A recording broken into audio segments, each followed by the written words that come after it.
हाँ जी, hello and welcome to all my dear students. क्या हाल चाल है आप लोगों के? कैसे हो आप सब लोग? I hope you all are doing very well. आज हम लोग कुछ क्वेश्चंस करने वाले हैं केमिकल बॉन्डिंग के।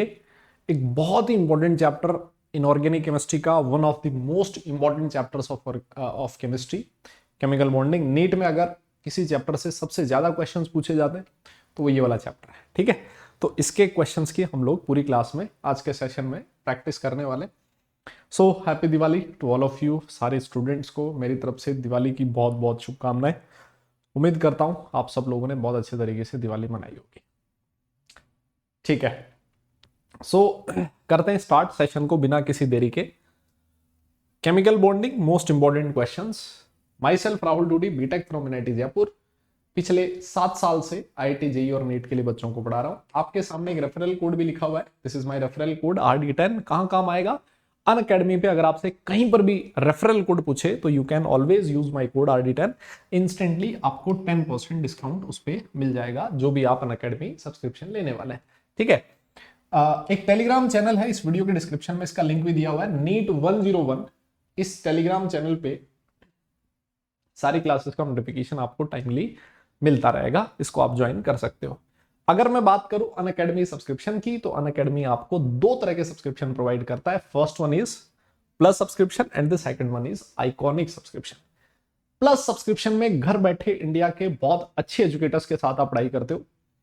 रेगुलर डाउट सॉल्विंग सेशंस इस प्लेटफॉर्म पे मिलते हैं।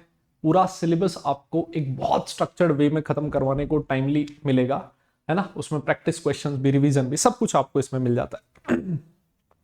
अगर बात करें आइकॉनिक सब्सक्रिप्शन की, तो इसमें आपको मिलता है पर्सनल गाइडेंस, है ना। टेस्ट एनालिसिस मिल जाएगा, जो एक्सपर्ट गाइडेंस है, स्टडी मटेरियल, और साथ साथ आपको स्टडी प्लानर भी पढ़ने के लिए दिया जाएगा। चलो फीस की बात कर लेते हैं। ये फीस इधर लिखी हुई है 34,650। ये 12 महीने की फीस है, एक साल की सारे सब्जेक्ट्स को मिला के। आपको पेमेंट करने से पहले एक एजुकेटर का रेफरल कोड पूछा जाएगा। आपके सामने बेटा रेफरल कोड लिखा है RD10। जैसे इसको यूज करते हैं, जो भी अमाउंट आपका बनता है उस पर जो मैक्सिमम पॉसिबल डिस्काउंट है वो आपको मिल जाएगा, विच इज 10%। ठीक है, और यहीं पे अगर मैं बात कर लूं आइकॉनिक सब्सक्रिप्शन की, तो इसकी फीस भी तुम्हारे सामने है। यहां पर भी आपको पेमेंट करने से पहले एक रेफरल कोड डालना होता है, और वो है RD10। इसमें भी आपको इंस्टेंटली 10% डिस्काउंट मिल जाना है। ठीक है, तो जैसा मैंने आपसे कहा, हम लोग क्वेश्चंस की प्रैक्टिस करने वाले हैं केमिकल बॉन्डिंग की। तो आपके सामने एक एक क्वेश्चन आता जाएगा। क्वेश्चन आपके सामने आएगा, और उस क्वेश्चन को करने के लिए मैं आपको थोड़ा टाइम दूंगा, और फिर उस क्वेश्चन को हम लोग डिस्कस करने वाले हैं। ठीक है, चलते हैं क्विज एक तरह की, उसको स्टार्ट करते हैं। पहला question, first question on your screen ये रहा। पहला क्वेश्चन आपके सामने है, लिखता है क्या कि which one of the following molecules will form a linear polymeric structure due to hydrogen bonding. Hydrogen bonding की वजह से लीनियर पॉलीमरिक स्ट्रक्चर कौन बनाता है? HCl, HF, H2O और NH3। चार ऑप्शन आप लोगों की स्क्रीन पर है, तो आराम से सॉल्व कीजिए, मुझे बताइए इसका करेक्ट ऑप्शन क्या हो सकता है।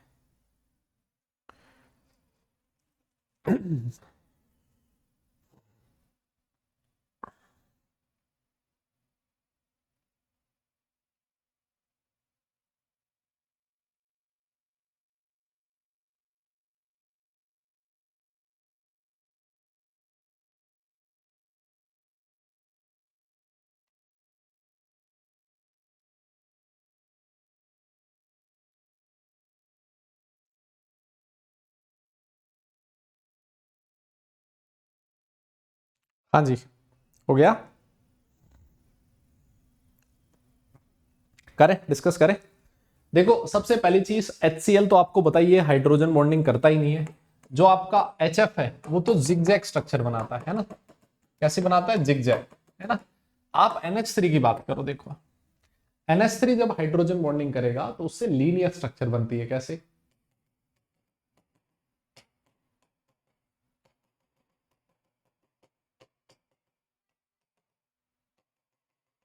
ये देखो ऐसे, है ना।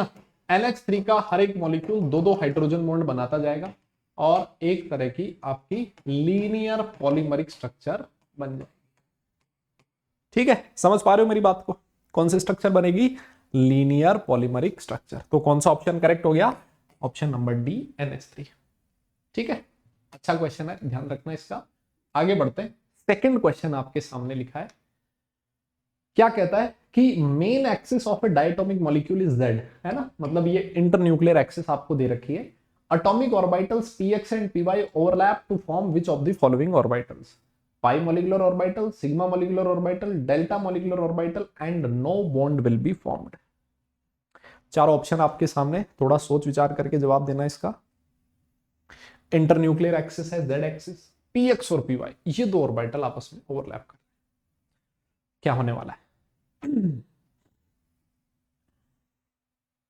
जो भी क्वेश्चन आप सॉल्व कर रहे हो ध्यान रखो उसको कि ऐसा लगना चाहिए कि ये आपका, मैंने कहा ना कि एग्जाम में पूछा हुआ ही क्वेश्चन हो, जैसे है ना, सामने एग्जाम देके बैठे हो, हर क्वेश्चन को अगर आप इसे डेडिकेशन शिद्दत से सॉल्व करोगे ना तो हो जाएगा भाई, ऐसा कोई मुश्किल काम नहीं है। ठीक है, pi molecular orbital, sigma molecular orbital, delta molecular orbital and no bond will be form.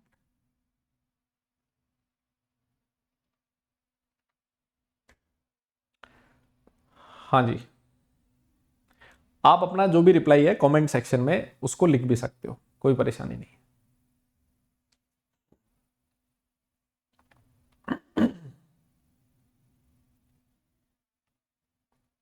हो गया, चलो एक बार डिस्कस कर लेते हैं। देखें यार, अगर मान लो इंटरन्यूक्लियर एक्सिस है Z एक्सिस, इसको मान लेते हैं this is your internuclear axis Z axis, ठीक है ना। तो हम लोगों ने पढ़ा है कि अगर इंटरन्यूक्लियर एक्सिस के अलोंग ऑर्बिटल्स की आपस में ओवरलैपिंग होती है तो इस तरह से आपका सिग्मा बॉन्ड बनता है ना, अलोंग द इंटरन्यूक्लियर एक्सिस से सिग्मा बॉन्ड बनता है। यस, और वहीं पे अगर मैं बात करूं इंटरन्यूक्लियर एक्सिस के परपेंडिकुलर, अगर मान लो ऑर्बिटल्स आपस में ओवरलैप कर रहे हैं, है ना, परपेंडिकुलर ओवरलैपिंग हो रही है, तो इसको क्या कहा जाएगा? ये आपका कौन सा बॉन्ड बनेगा? पाई बॉन्ड बनेगा। पर ध्यान दो, अगर ये वाला py है तो ये भी py होना चाहिए। अब ये कह रहा है कि इंटरन्यूक्लियर एक्सिस तो है Z एक्सिस, एक तो है आपका मान लेते हैं px, ठीक है ना, ये रहा आपका px, और दूसरा है py, this is your py। यार खुद सोच के देखो, px और py इन दोनों के बीच जो एंगल है वो कितना होगा? 90 डिग्री का होगा। और अगर मान लो दो ऑर्बिटल्स इस तरह से एक दूसरे के साथ 90 डिग्री का एंगल बना रहे हो तो ओवरलैप कैसे करेंगे यार? कॉमन सेंस का क्वेश्चन है ये तो, कि अगर दो ऑर्बिटल एक दूसरे के साथ 90 डिग्री के एंगल पे हैं तो ना तो वो हेड ऑन ओवरलैपिंग कर पाएंगे, ना ही वो साइड वाइज ओवरलैपिंग कर पाएंगे, उनमें किसी तरह की ओवरलैपिंग नहीं होगी, जीरो ओवरलैपिंग का वो केस होगा। और जीरो ओवरलैपिंग में किसी तरह का बॉन्ड फॉर्म नहीं होता है ना। ये एक बहुत अच्छा क्वेश्चन है, इसका ध्यान रखना आप लोग। इस तरह का कॉन्सेप्चुअल क्वेश्चन पूछे जाने की प्रोबेबिलिटी काफी हाई होती है। इस केस में कोई बॉन्ड का फॉर्मेशन नहीं होगा, ऑप्शन नंबर डी होगा, बिकॉज इलेक्ट्रॉन डेंसिटी ओवरलैप नहीं कर पाएगी। Electron density of both px and py are perpendicular to each other. ठीक है, क्लियर? चलो जी, बहुत बढ़िया, आगे बढ़ते हैं और क्वेश्चन नंबर 3 की बात कर लेते हैं। The bond order of O2 minus is, O2 minus लिखा है ना, 0.5, 1.5, 2.5 एंड 3.5। करो मुन्ना सॉल्व, हो जाए तो बताना मुझे एक बार, डिस्कस करेंगे इसको बाद में।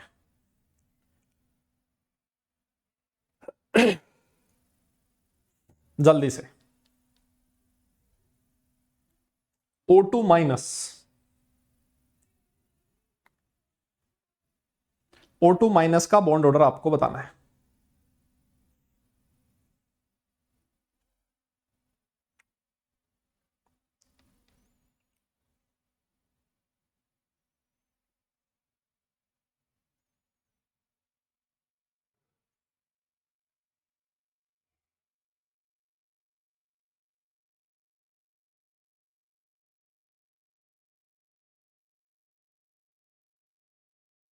हुआ,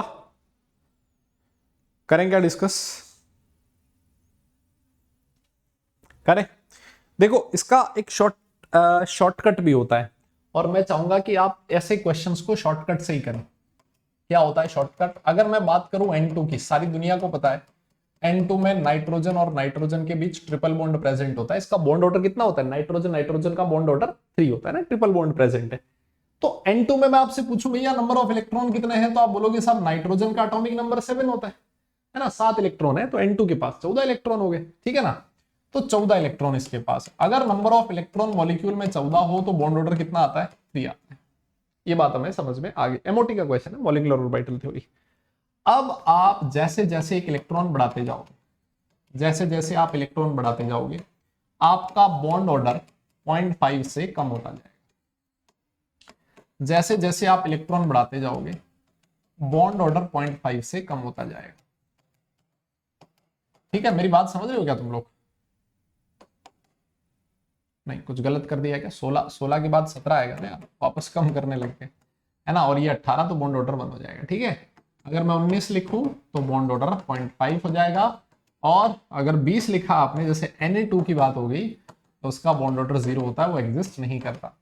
अब आ जाओ आप O2 माइनस के पास। कितने इलेक्ट्रॉन है? ऑक्सीजन के पास 8 होते हैं, 8 दूनी 16, और -1, इसका मतलब 1 इलेक्ट्रॉन और ऐड कर दो, 17 इलेक्ट्रॉन। आप चेक कर लो 17 इलेक्ट्रॉन में बॉन्ड ऑर्डर कितना है, 1.5। बस खत्म हो गई कहानी। ऑप्शन नंबर बी करेक्ट हो जाएगा। तो इसको शॉर्टकट से ही करना आपको, एमओटी बनाने मत बैठ जाना। मतलब बना भी लोगे तो कोई बुराई नहीं है उसमें, आपको सॉल्यूशन 1.5 ही मिलेगा, बट टाइम वेस्ट हो जाएगा, है ना। हम लोग इसको और ज्यादा एफिशिएंट वे में कर सकते हैं। आपके सामने रिजल्ट होगा ऑप्शन नंबर बी का, ठीक है जी। AIEEE 2011 का क्वेश्चन है, which of the following has the maximum number of lone pairs associated with xenon.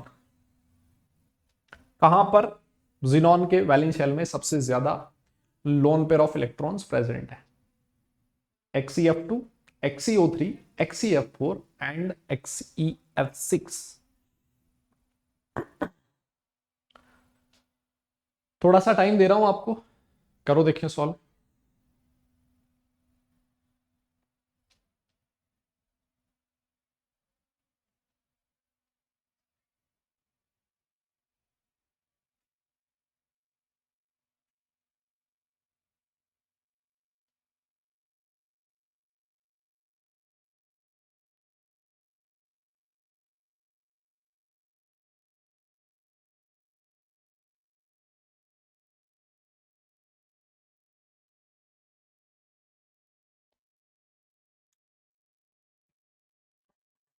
वाह, देखो देख लेते हैं, अब इतना टाइम सफिशिएंट है इस क्वेश्चन के लिए।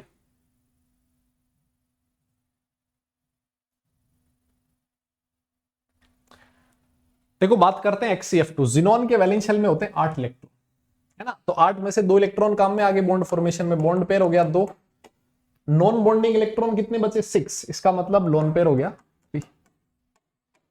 इसके पास आओ, जिनॉन के वैलेंस शेल में 8 इलेक्ट्रॉन, एक ऑक्सीजन के साथ 2 इलेक्ट्रॉन काम में आते हैं, 3 ऑक्सीजन के साथ 6 इलेक्ट्रॉन काम में आ गए, पीछे 2 नॉन बॉन्डिंग इलेक्ट्रॉन बचे, बोले तो 1 लोन पेयर, ठीक है।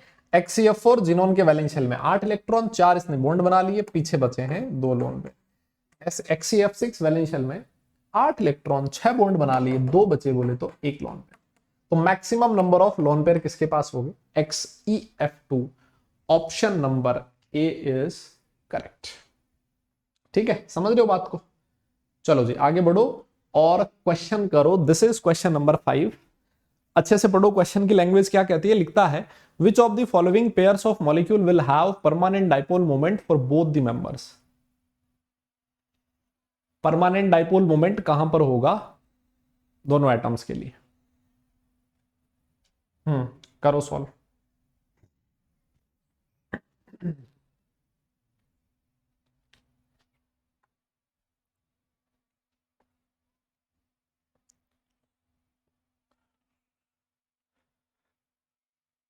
ऐसे भी कह सकते हो, परमानेंट डाइपोल मोमेंट है, इसका मतलब वो एक पोलर मॉलिक्यूल है ना। जिसका डाइपोल मोमेंट 0 होता है उसको आप नॉन पोलर मॉलिक्यूल कहते हो।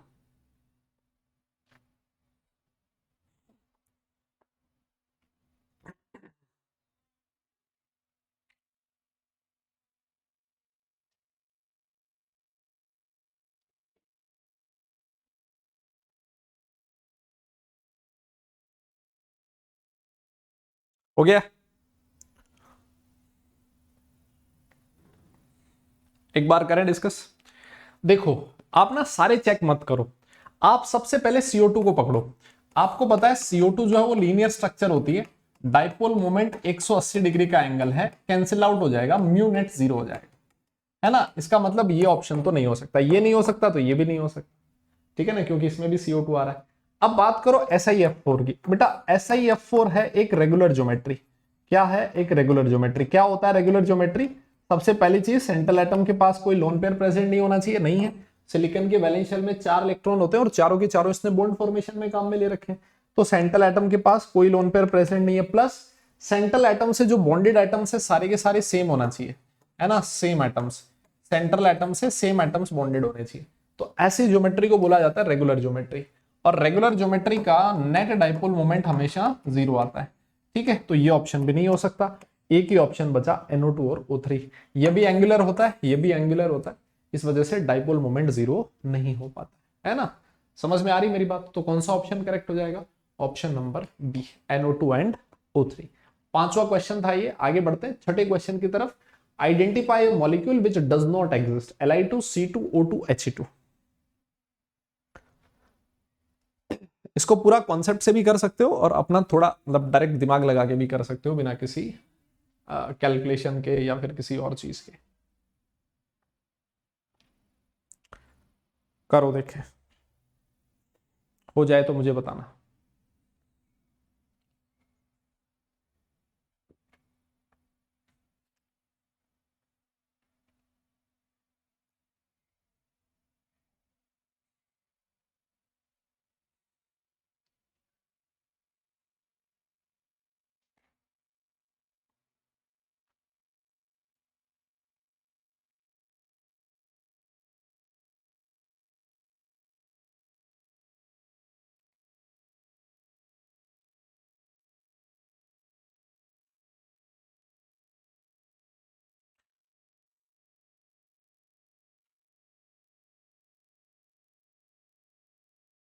वाह, देखो, सबसे पहली चीज, दो तरह से करोगे। कैसे?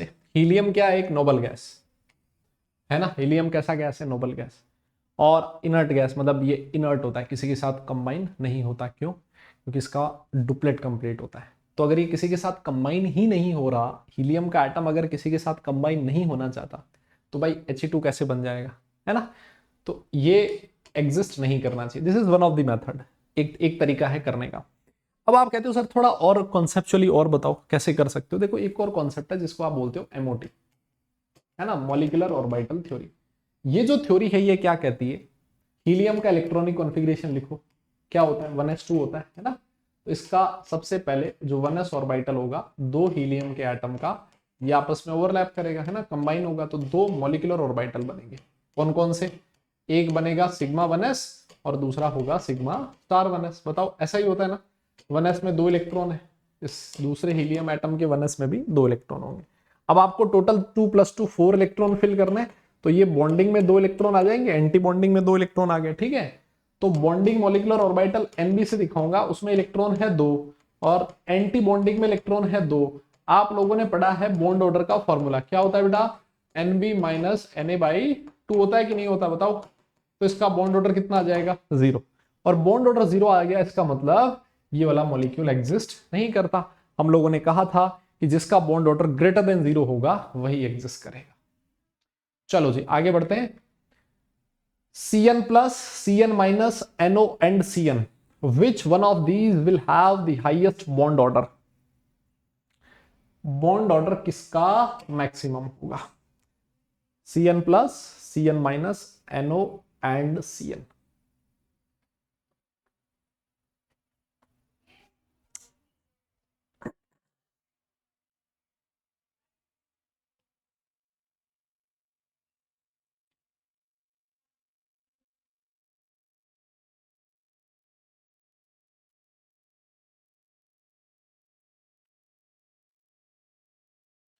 क्वेश्चन नंबर 7 कर रहे हैं आज का। 7वां क्वेश्चन आपकी स्क्रीन पर है।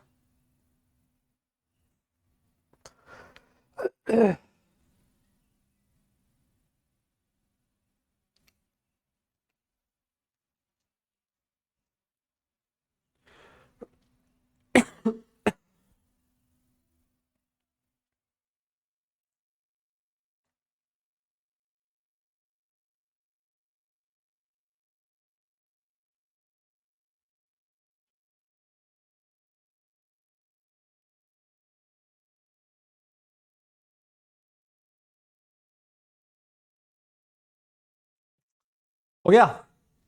देखो सुनो, Cn प्लस के पास, कार्बन के पास 6 इलेक्ट्रॉन, नाइट्रोजन के पास 7, 15, सॉरी 14 प्लस आ गया मतलब 13 इलेक्ट्रॉन। ठीक है, Cn माइनस, कार्बन के पास 6 और 7, 13 और 1 14, है ना, 14 इलेक्ट्रॉन। नहीं, सही है ना, हाँ सही है नो, नाइट्रोजन के पास है 7 और ऑक्सीजन के पास 8, है ना, कितने इलेक्ट्रॉन है 15। कार्बन के पास 6, नाइट्रोजन के पास 7, कितना हो गया 13।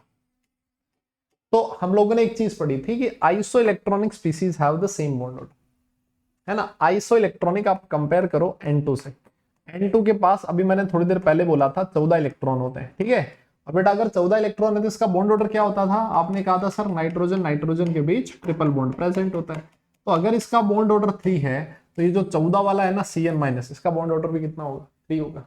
अब यार 3 से ज्यादा बॉन्ड ऑर्डर तो होता नहीं हमारे सिलेबस में, मतलब सिर्फ CO प्लस का ही पढ़ते हैं हम लोग, 3.5 होता है। इसके अलावा दो एटम के बीच मैक्सिमम जो बॉन्ड बन सकते हैं वो 3 होते हैं ना, बॉन्ड ऑर्डर मैक्सिमम 3 होता है। तो बाकी सबका कम ही होना है 3 से, 3 किसका होगा, Cn minus, option number B हो जाएगा करेक्ट। ठीक है, समझ में आई मेरी बात। तो इस तरह से इस क्वेश्चन को सॉल्व करना। Next question is question number 8, hydrogen bonding is not present in glycerine, water, hydrogen sulphide, hydrogen fluoride. 10 second का टाइम दे रहा हूं बस।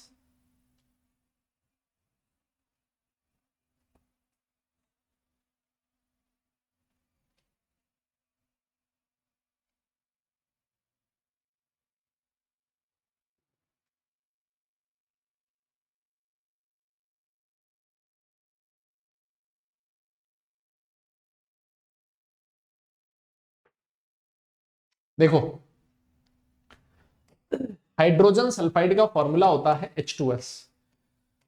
और आपको एक चीज पता है कि सल्फर से जो बॉन्डेड हाइड्रोजन होता है वो कभी भी H बॉन्डिंग में पार्टिसिपेट नहीं करता है ना। हाइड्रोजन वही हाइड्रोजन बॉन्डिंग में पार्टिसिपेट करेगा जो फ्लोरीन, ऑक्सीजन या फिर नाइट्रोजन से बॉन्डेड होगा। सल्फर से बॉन्डेड हाइड्रोजन कभी भी H बॉन्डिंग में पार्टिसिपेट नहीं करता, ठीक है। तो हाइड्रोजन सल्फाइड H बॉन्ड नहीं करेगा। Bond dissociation energies of HF, HCl, HBr follow the order. ये है क्वेश्चन नंबर 9 आज की क्लास का। बताओ, बॉन्ड ऑर्डर का ऑर्डर पूछा आपसे, बॉन्ड ऑर्डर किस ऑर्डर को फॉलो करेगा, HF, HCl, HBr। Bond dissociation energy, उसका ऑर्डर पूछा आपसे।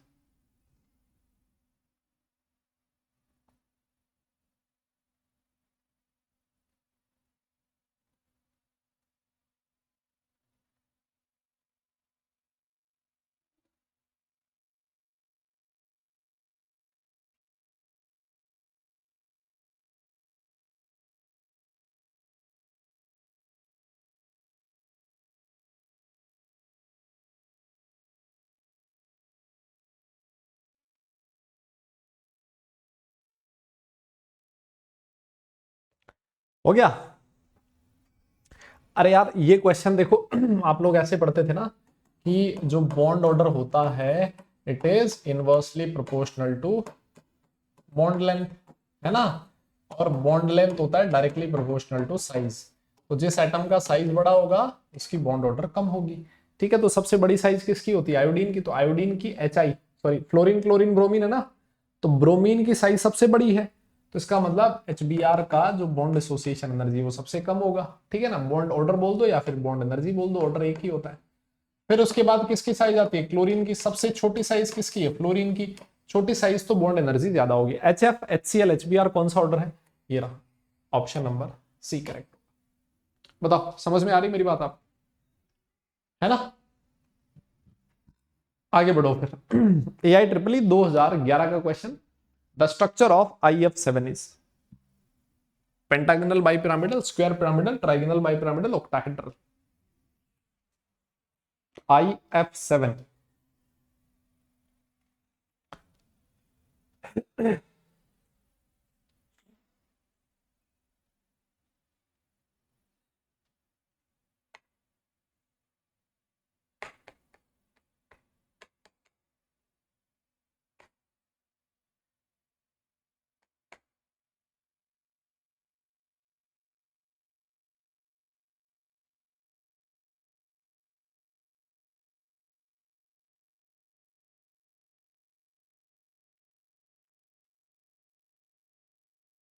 वाह, देखो IF7 आयोडीन के वैलेंस शेल में होते हैं 7 इलेक्ट्रॉन, और 7 फ्लोरीन के साथ इसने अपने सातों इलेक्ट्रॉन बॉन्ड फॉर्मेशन में काम में ले लिए। बॉन्ड पेयर हो गया 7, लोन पेयर तो 0 होगा, इलेक्ट्रॉन पेयर इसके पास 7। और जब इलेक्ट्रॉन पेयर 7 होता है ना मेरे भाई, तो ज्योमेट्री कैसी होती है? पेंटागनल बाइपिरामिडल होती है। ठीक है, क्या ज्योमेट्री होगा? Pentagonal bipyramidal. देखो ये है आई, पेंटागन बनता है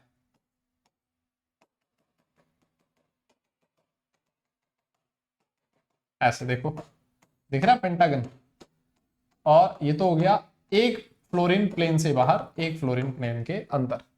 तो एक पिरामिड देखो ऊपर दिख रहा है, ये रहा, और एक पिरामिड आपको ऐसे नीचे दिखेगा। पेंटागनल बाई पिरामिडल ज्योमेट्री होती है। कौन सा ऑप्शन दिख रहा है? लो बताओ। पहला ही ऑप्शन था ये तो, है ना? ए ऑप्शन करेक्ट होना था। बहुत ही बढ़िया। चलिए आगे बढ़ते हैं नेक्स्ट क्वेश्चन की तरफ, और क्वेश्चन नंबर 11 कर लेते हैं। विच one of the following does not contain coordinate bond? कहां पर कोई भी कोऑर्डिनेट बॉन्ड प्रेजेंट नहीं है? BH4 minus, NH4 minus, CO3 2 minus, and the last one is H3O plus.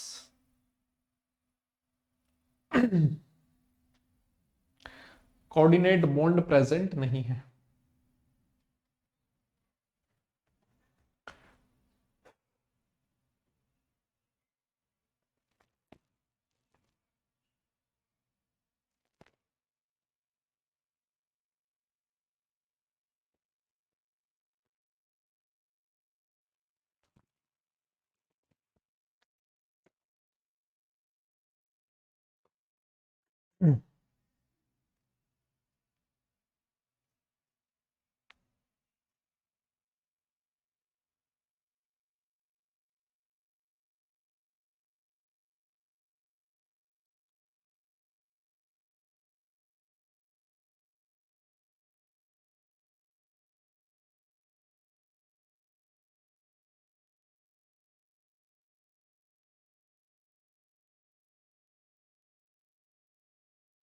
हो गया? देखो ये तो जब आप स्ट्रक्चर बनाओगे ना, उसी से पता लगेगा।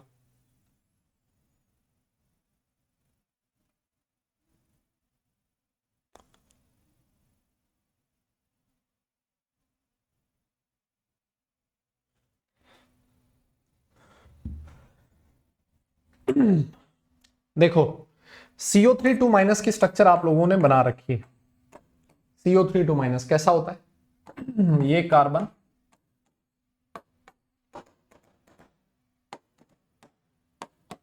कहां पे है कोऑर्डिनेट बॉन्ड? मुझे तो नहीं दिख रहा। इस पे नेगेटिव चार्ज, इस पे नेगेटिव चार्ज, है ना? तो लुईस स्ट्रक्चर से पता लग जाएगा। बाकी सब में सेंट्रल एटम के पास एक ना एक कोऑर्डिनेट बॉन्ड जरूर प्रेजेंट होगा, except CO3 2 minus carbonate ion. चलिए जी आगे बढ़ते हैं। Which of the following molecules in non polar in nature? Which of the following molecule is non polar in nature? बहुत बढ़िया। इससे रिलेटेड एक कॉन्सेप्ट मैंने अभी थोड़ी देर पहले आपको करवाया था। नॉन पोलर इन नेचर मतलब इसका नेट डाइपोल मोमेंट 0 आ रहा है ना। ये चीज आपको सोचनी है, दिमाग में रखनी है। कीजिए, क्या हो सकता है? Which of the following molecule is non polar in nature?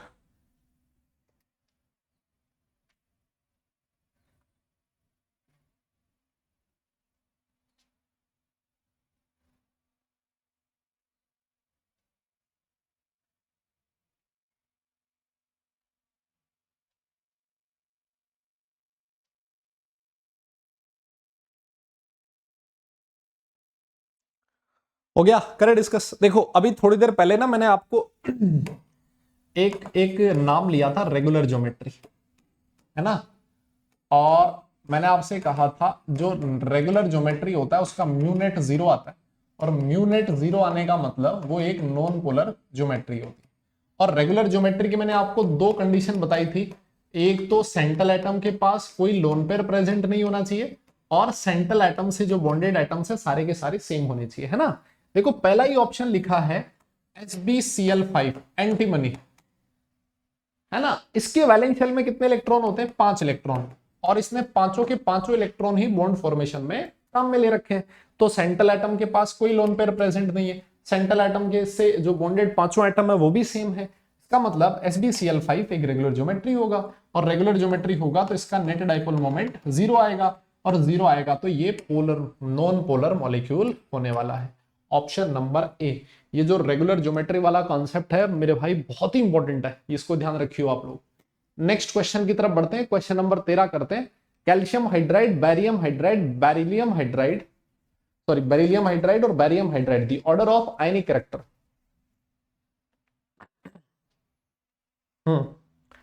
Ionic character का ऑर्डर बताना आप लोगों को।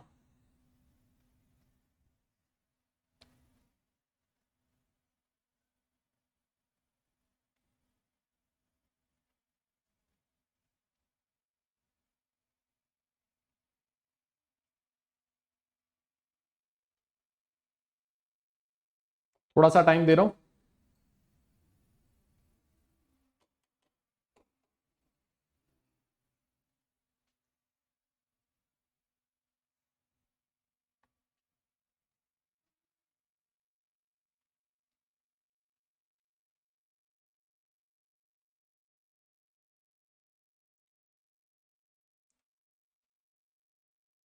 हो गया,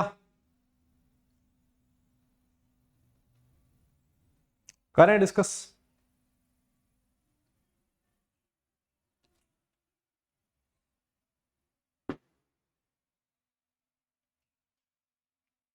देखो, आपने फजान रूल का नाम सुना है क्या?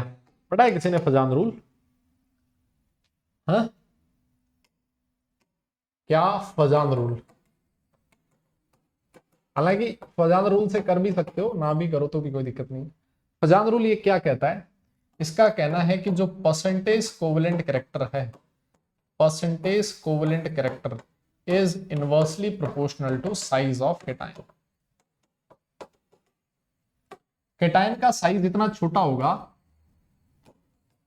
उस बॉन्ड में परसेंटेज कोवेलेंट कैरेक्टर उतना ही ज्यादा होगा। कोवेलेंट कैरेक्टर ज्यादा मतलब आयनिक कैरेक्टर सबसे कम। बेरिलियम, कैल्शियम और बेरियम, ये साइज का ऑर्डर है ना। सबसे छोटी साइज किसकी है? बेरिलियम की। छोटी साइज बेरिलियम की, परसेंटेज कोवेलेंट कैरेक्टर सबसे ज्यादा, इसका मतलब परसेंटेज आयोनिक कैरेक्टर सबसे कम। मानते हो इस चीज को? हाँ जी। और वहीं पे अगर मैं बेरियम की बात करूं तो इसकी सबसे बड़ी साइज, तो इसमें कोवेलेंट कैरेक्टर सबसे कम और आयोनिक कैरेक्टर सबसे ज्यादा। तो BaH2 में आयोनिक कैरेक्टर सबसे ज्यादा होगा और BeH2 में सबसे कम होगा। तो ऐसा एक ही ऑप्शन है, option number A, barium hydride percentage covalent character maximum और beryllium hydride percentage covalent character सबसे कम होगा। समझ में आ गई आप लोगों को बात? I hope. ठीक है, बहुत ही बढ़िया। आगे बढ़ते हैं, क्वेश्चन नंबर 14 की बात करते हैं। एक बहुत ही जबरदस्त question. The number of hydrogen bonded water molecules associated with copper sulphate pentahydrate CuSO4.5H2। Hydrogen bonding में कितने मॉलिक्यूल अवेलेबल है, कितने मॉलिक्यूल वाटर के एसोसिएट है?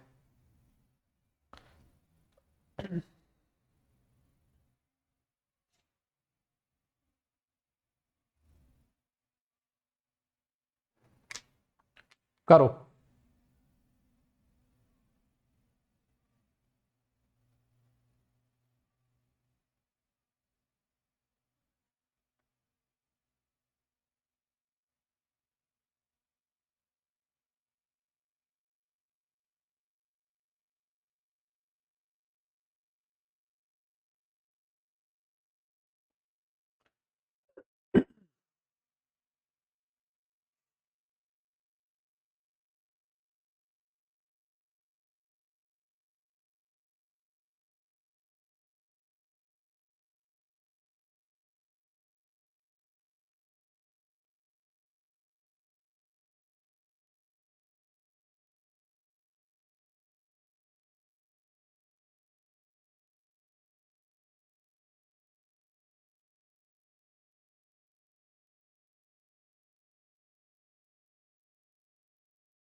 ठीक है,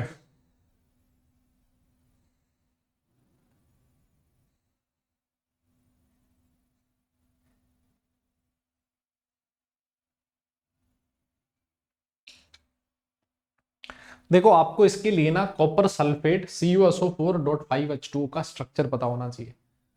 इसमें क्या होता है, देखो कॉपर के साथ जो 4 मॉलिक्यूल है वाटर के, वो बनाते हैं कोऑर्डिनेट। कौन सा बॉन्ड? कोऑर्डिनेट बॉन्ड, है ना, Cu2+ के साथ। पीछे बच गया आपका SO4 2-, है ना, ये रहा SO4 2-। इसके साथ आपका एक वाटर का मॉलिक्यूल बनाता है हाइड्रोजन, है ना। 5 में से 4 वाटर के मॉलिक्यूल तो क्या बना रहे हैं? Coordinate bond. और ये जो एक वाटर का मॉलिक्यूल है ये बनाता है हाइड्रोजन बॉन्ड। बहुत ही बढ़िया क्वेश्चन है ये, बहुत बार कॉम्पिटिटिव एग्जाम में अलग अलग में पूछा गया है। ठीक है, इसको आप समझ लेना, अच्छे से याद रखना। बात करते हैं 15 की। Question number 15, in OF2 number of bond pairs and lone pairs of electrons are respectively.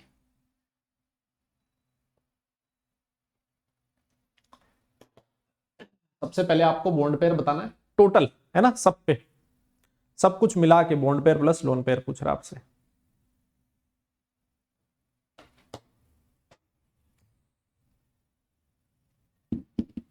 कीजिए जरा।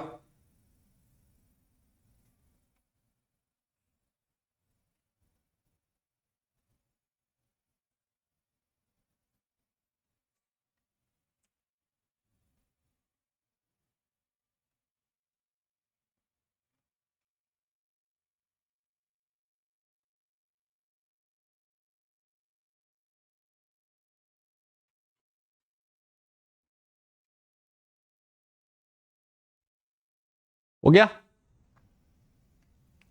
चलो देख लेते हैं कैसे करना है इस क्वेश्चन को। हाँ जी, कैसे करना है?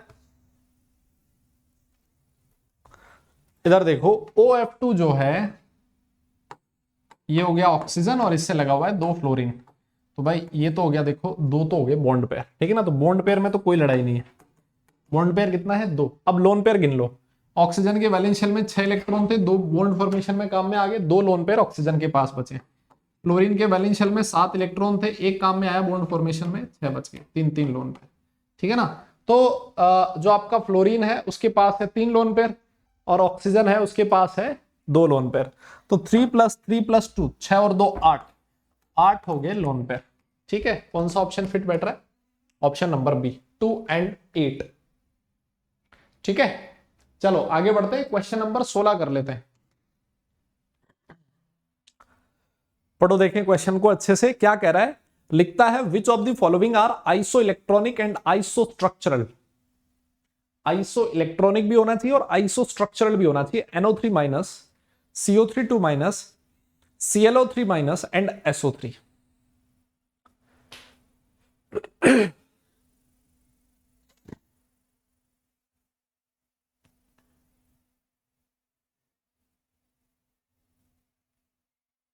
एक ऑप्शन गायब है इसमें, क्यों? 3 ही ऑप्शन दे रखे हैं। चलो इस क्वेश्चन को हटाओ, देखें दूसरा करो, एक ऑप्शन कम है इसमें। बॉइलिंग पॉइंट का ऑर्डर बताना है। H2O, H2S, H2SE, H2TE, the one with the highest boiling point is H2O because of hydrogen bonding, H2T because of high molecular weight, H2S because of H bonding, H2SE because of lower molecular weight।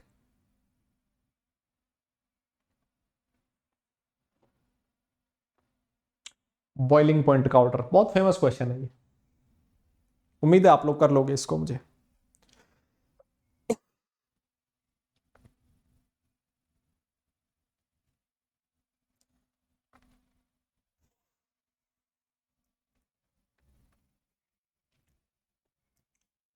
हो गया?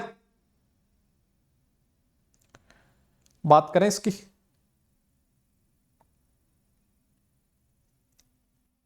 कर ले, चलो जी ठीक है।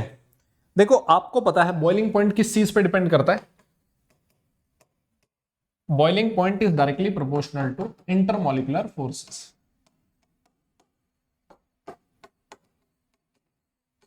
है ना, इसी चीज पे डिपेंड करता है। अब अगर मैं बात करूं वाटर के 2 मॉलिक्यूल की, H2O के 2 मॉलिक्यूल की, तो यहां पर इंटरमॉलिक्यूलर फोर्स कौन सा है? हाइड्रोजन बॉन्ड, ठीक है ना बेटा। और अगर बाकी में कंपेयर करोगे H2S, H2SC, H2T, ये तो कोई हाइड्रोजन बॉन्ड तो कोई भी नहीं बनाएगा। जैसे मान लो H2S के दो मॉलिक्यूल के बीच कौन सा बॉन्ड प्रेजेंट होगा, यहां पर होगा जनाब वैंडरवॉल। और अगर आप स्ट्रेंथ की बात करो तो हाइड्रोजन बॉन्ड जो है वो स्ट्रॉन्ग होता है, ठीक है।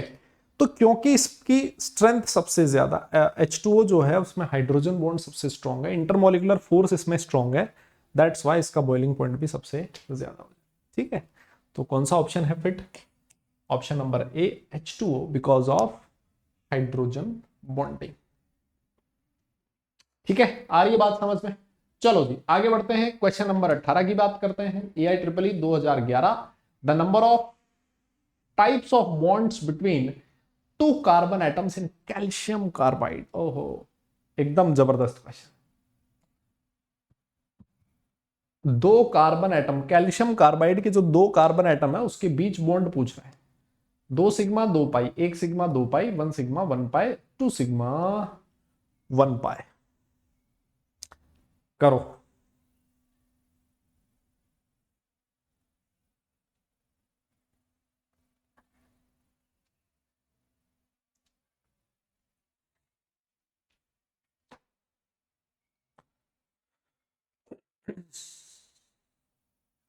हो जाए तो बताना जरा।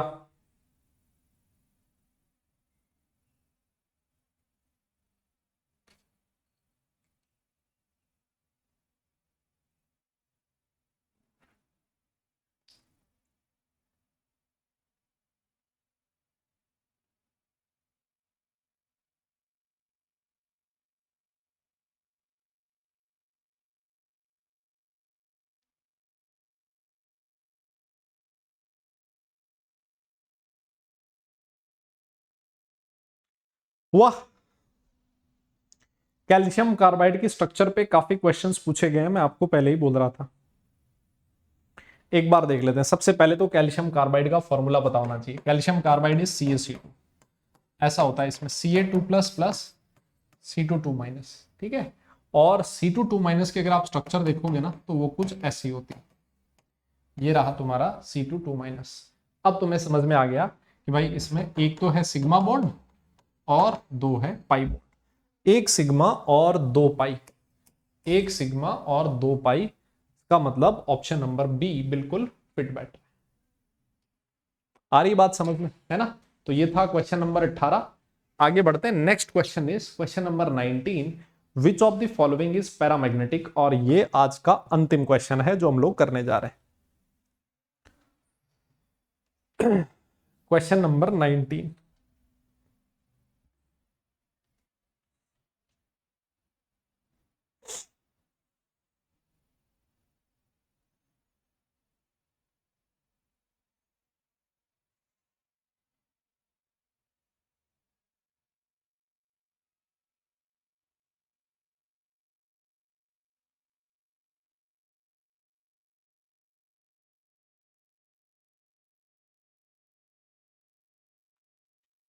हाँ जी हो गया।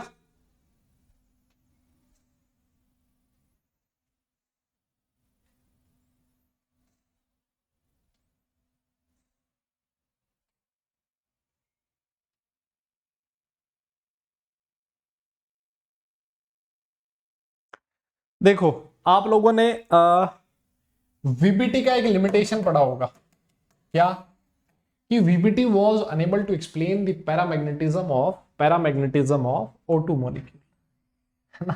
तो वहां से भी आइडिया लग जाता कि O2 molecule is paramagnetic in nature. इसके पीछे तो एक पूरी लिमिटेशन भरी पड़ी है तुम्हारी, किसकी? VBT की, है ना, वैलेंस बॉन्ड थ्योरी की। तो O2 जो होता है ना पैरामैग्नेटिक होता है। अब कोई कहेगा कैसे होता है, आप इसका क्या करोगे, मॉलिक्यूलर ऑर्बिटल डायग्राम बनाओ। मॉलिक्यूलर ऑर्बिटल थ्योरी के अकॉर्डिंग वो बनाया था ना, सिग्मा 1s सिग्मा 2s। और इसमें आप चेक करोगे इसके पास दो अनपेड इलेक्ट्रॉन प्रेजेंट होंगे। कितने अनपेड इलेक्ट्रॉन? दो अनपेड इलेक्ट्रॉन। और आप लोगों ने पढ़ा है कि जिसके पास एटलीस्ट वन अनपेड इलेक्ट्रॉन होता है उसको आप पैरामैग्नेटिक कहते हो, ठीक है। तो इसमें जो करेक्ट ऑप्शन होने वाला है दैट इज O2। तो इसी के साथ आज की हमारी क्विज होती है। इंपॉर्टेंट क्वेश्चंस आज हम लोग इतना ही करने वाले हैं, लगभग 20 क्वेश्चंस हम लोगों ने किए। आपके सामने लिखा है मेरा रेफरल कोड RD10, आप इस कोड को यूज कर सकते हो अनअकैडमी ऐप पे जब भी आप सब्सक्रिप्शन लेने जाएं। Thank you for watching this video. अगर आपने इस चैनल को सब्सक्राइब नहीं किया है तो फटाफट सब्सक्राइब कीजिए, अपने फ्रेंड्स के साथ शेयर कीजिए, वीडियो को लाइक कीजिए। अगली क्लास में मिलेंगे, तब तक के लिए सारे लोग अपना ख्याल रखें, खुश रहें, हंसते मुस्कुराते रहें। Bye bye, let's crack it.